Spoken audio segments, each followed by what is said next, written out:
Actually, just starting my journey, I had done my graduation from London School of Economics. So when I was doing my course there, and I'm from Hyderabad, so I'm born and brought up in Hyderabad. So when I kept seeing that city, that was my first world exposure, I should say. And when I was seeing that city, and then I used to keep thinking about Hyderabad. So I always you thought that, if this is there in Hyderabad, how does it look? If my city is like this, how does it happen? So that's probably where the thought process started. And as I traveled much more, as I went, I've seen more experiences, I've grasped more things. Then I realized this is how we can translate it in the Indian context. So probably the thought process started there.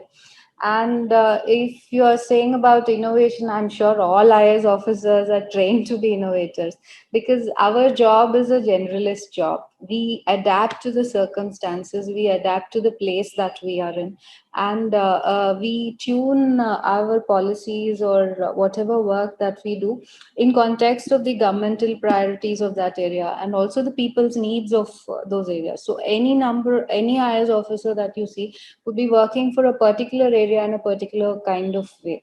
So that is where the adaptability comes, and that's where the innovation comes from.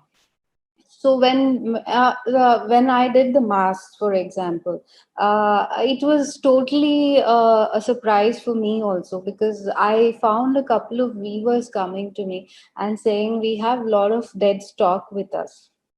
We are not able to reach out to the markets because of COVID. And these are weavers who are very poor, small weavers, and they had all these stock and they didn't know what to do.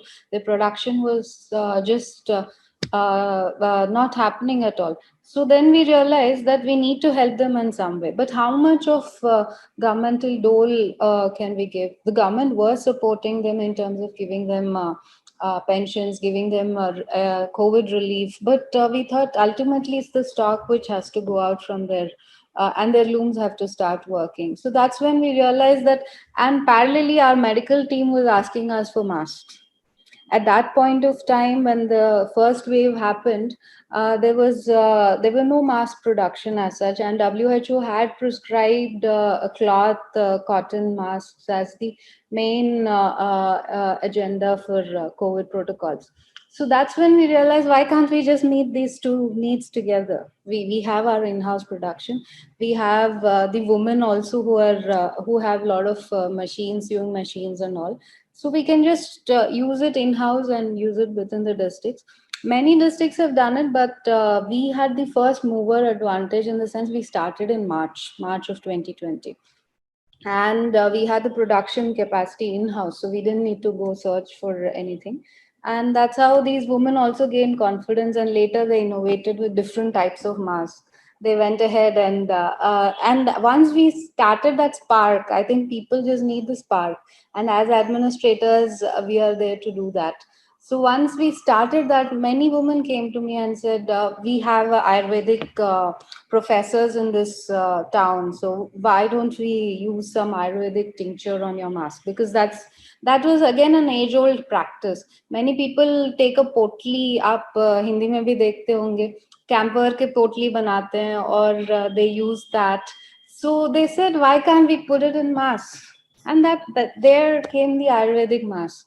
So that's how, and sometimes the thoughts come from people. All they need is a person who can understand that, and take it forward. They might not know how to market it, how to make it on a mass scale, but they had the idea.